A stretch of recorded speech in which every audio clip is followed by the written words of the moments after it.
Kind.of.cadence, and this is my teaching / lifestyle channel.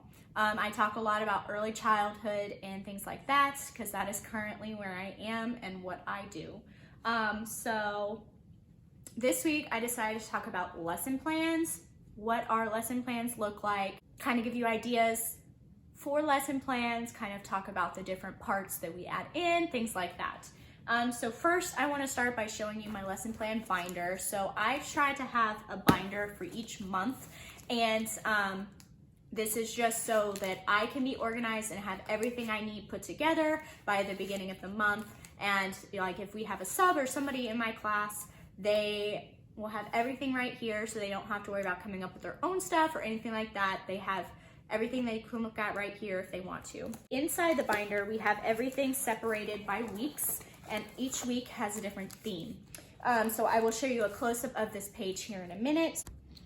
Okay, so this is our lesson overview page. As you can see, it has the month, it has what we're working on. So this week it would have been Groundhog's Day and emotions, our color of the month, which is pink, our shape, which is a heart, and then this week we're working on counting. So then here you'll see we have crafts. So I have a list of crafts based on the theme, based on the color and the shape. So we have thumbprint emotions, groundhog footprints, pink cotton candy. So they would use like cotton balls and dip in the paint and stuff like that. And then we have a pink heart foam pieces, sticker art. So they would take like pink foam hearts and stickers and things like that and stick them on our heart printout. And then we also have activities. So I have feeling cards. It says monster feeling cards, but I didn't have monster ones. Felt faces, which I'll show you here in a minute. Doing shadow puppets for Groundhog's Day, and then pink foam with whisks for our sensory. And then I also have a circle time song. So this is the basic, if you're happy and you know it. And then we have extra verses. So stomping would be angry, and then crying would be for sad. So that is just our basic overview, and I have one for each week of each month with a different theme. So these are the felt faces. So basically what I did was I cut out different colored circles, and then I cut out different facial features here and laminated them and put Velcro on the back, so that they could just take and mix match them, stick them on the different faces, kind of focus on those fine motor skills, working on colors, and then we can also talk about emotions. So we could say, and facial features too, because you could say sad eyes, you can say angry eyes, or you could do a sad face, happy face, and you could go angry, and then you can say teeth. So you could use this for language stimulation, all kinds of different things, and it's kind of just a fun little project and thing for them to do. And you can have multiple kids doing it, or you can do it individually with each individual child, however you'd like to do that. So that is my felt faces. But this is basically just our theme overview page. Now behind our theme overview page, I have our lesson plans. So these are what we would hang up on our bulletin board and stuff like that. For licensing and just for anybody to see in general. And then I also have in here circle time cards. So since our color this month is pink, for the first week I always like to get together color cards. So I have color cards right here with different objects, different pink objects, and then I also have our shape in here as well, which is a heart. So we would just kind of talk about each of these during circle time, kind of just repeat them and say like, what is this? And they would tell me, and I would say, okay, pink pig. And then we would go pink flower, just kind of that. So it helps them identify different objects and identify the color as well. So I made those. And then I also, since this week was supposed to be emotions, I made emotion cards. Now I did take these from Inside Out, but I figured they were cute, they were easy, and they summed up everything we're trying to do.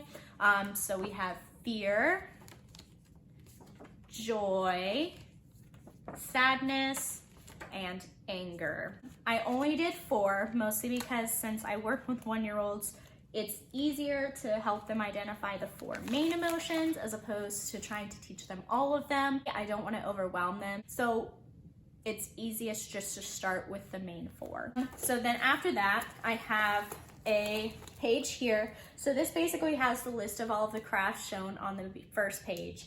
And then it kind of just has like a list of supplies, kind of just gives you an idea of how to do it, things like that. And then behind that, I have the printouts for some of them if they need printouts.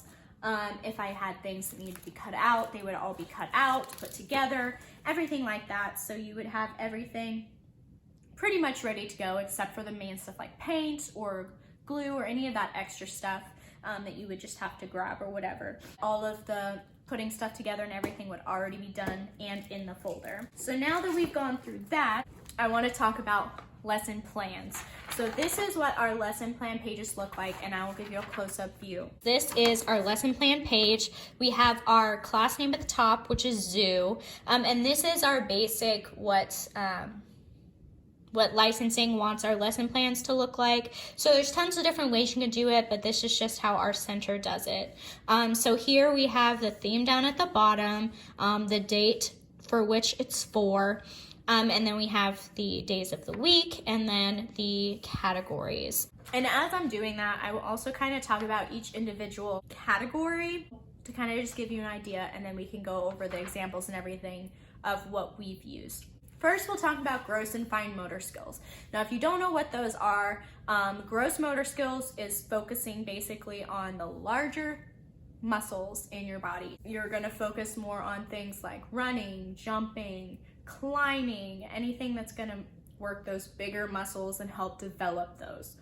Now, fine motor skills are the smaller muscles. So like your hands, your fingers, anything like manipulative, such as bead stringing, block building. It can be anything as basic as brushing your teeth, anything that's gonna help develop those muscles. So now I will show you some examples and kind of walk you through those. So we have different things here. So we have spinners, which are those little spinning toys that you like to sit on and you spin around. We have the shadow play for the Groundhog Day. Basically, this is good for fine motor skills because you're helping them learn do things with their hands and see just the different shadows and things like that. Or you could do it while doing a large activity and kind of just have the light shining on them, things like that. The bucket of pink toys, if you have like fine motor toys in there, you could do pink balls, anything like that. Our peg and peg boards. This is good for manipulatives and fine motor. Next, we'll talk about visual motor coordination. So this is where you talk about eye-hand coordination or hand-eye coordination, kind of getting more into like crafts and sensory and stuff like that here, kind of putting together the fine motor with the physical touch and just the visual as well. So a lot of like drawing, could do making shapes, creating patterns. A lot of that would come into play in the visual coordination. This is where I put a lot of our crafts and sometimes our sensory, but a lot of our crafts go here. So we have the thumbprint emotions, the sticker heart stuff. I tend to put the easier stuff on Tuesdays when I'm not there for my co-teacher because she prefers that, and so that's what I do. And then the more complicated stuff or more messy stuff we'll do on the days that I am there. So yeah, so those are where I put like the crafts and stuff like that. Next, we'll talk about language stimulation. So language stimulation is different for every age. Like for infants, they do a lot more with signing because it helps them to be able to communicate with the kids and the kids be able to communicate with them. And in ones, we start to help them develop those sounds and those words. They start to develop the sounds in infants, but we really help try to define those more in ones. So we still work a lot with signing, so like more, all done, things like that. Just kind of your basic stuff to help us communicate with them. So we like to do songs for circle time, kind of putting motions with songs and words to kind of help them learn and develop those, kind of get them involved in them. Also just getting down on their level, talking to them, basically anything that's going to really help stimulate those words. Also, lots of repetition is really important, basically helping them identify stuff, and again, lots of repetition, lots of small words, and just really interacting with them. Language stimulation. So here we have our Circle Time song, If You're Happy and You Know It. So we'd put that here because that would be learning emotions and language, and putting movements with sounds, things like that. Signing more and all done. We try to do at least signing once a week, things like that, helping them learn that. Talking about friends' names. We have different songs that we do this with, or just randomly if we're playing with them, just saying like, hey, where is so-and-so, things like that. Animal sounds is another good way for language stimulation, and identifying and things like that. Okay, so now we'll talk about social and personal growth. So social and personal growth is basically learning independence, learning how to care for themselves, learning how to interact with others, basically the basic skills you would need throughout life. I feel like we continue to learn these as the older we get, but in my opinion, it's crucial, especially to start learning that stuff when you're younger, so that way you can continue to build on it, and you don't have to worry about trying to build all of these basic habits and learning all this basic stuff as you're older. So this can be anything from learning how to wash your hands, which we teach them how to wash their hands because we have small sinks, and we'll let them get their own soap, get their own paper towels, things like that. Learning how to use utensils when eating, learning how to use a big cup. So like once they get closer to 2, we'll give them their own open lid cup, and they will learn how to use that. Learning how to express emotions. So like that's why this week we're talking about emotions. Obviously it's a little bit different teaching them to ones than it would be to preschool, because with preschool you can sit down and have a conversation and basically see where they're at and help them learn, and kind of see more of the benefit of it. Whereas ones, it's more of redirecting with anger or things like that, and when they're showing extreme emotion, like if they're screaming or they're throwing a tantrum or anything like that, basically just getting down on their level and kind of talking to them, helping them learn how to self-soothe, and just kind of talking to them using small words, helping them say, hey, like I can tell that you're angry right now, helping them identify it. So using that word, even if they can't say it, but talking to them and identifying it for them, and then redirecting them to something that would be better. All right, so personal and social growth. We have puppets and musical instruments. These are just ways to help get them working together.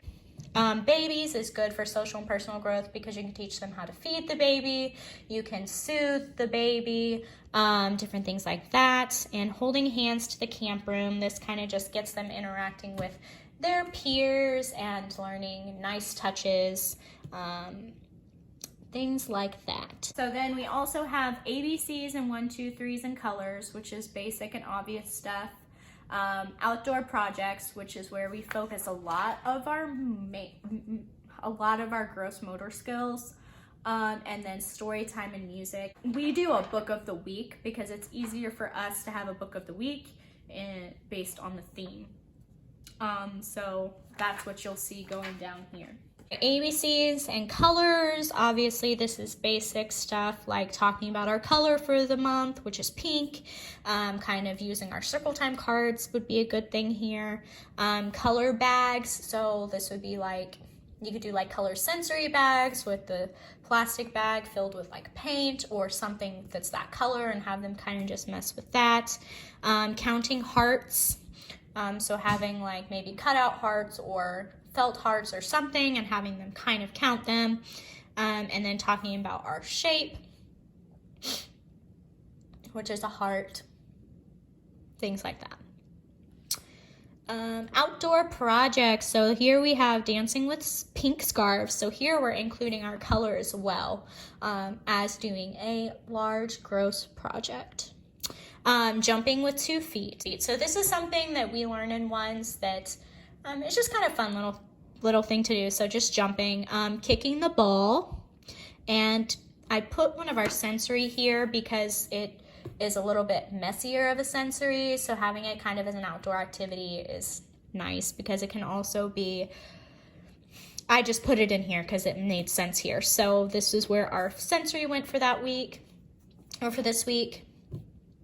And then our book for this week is How Do I Love You? Like I said before, we only do 1 book a week just because it's easier for us to put together the lesson plans that way. And then we don't have to worry about overstimulating the kids or overwhelming the kids with multiple different books. And then we can also use this as a way to kind of talk with them, help them with learning repetition, helping them. So like if it's the same book and we're like, okay, what happens next? Kind of trying to stimulate all of that stuff. All right, guys, so that's all I have for you today. If you enjoyed this video, please give it a thumbs up. And if you have any questions or comments, please leave them below. And like I've said before, like all of this is just what I've learned and my opinions and things like that. So if you have anything in particular you'd like to learn more about or anything like that, you can always leave it in the comments and I'll gladly do more research and learn more about it and be able to share with you what I've learned and things like that. Because like I said, I'm still learning. So I would gladly love to learn with you guys. Please, if you have any questions or comments, please leave them. So I hope you guys liked it and don't forget to subscribe. I love you guys and I'll see you next week. Bye.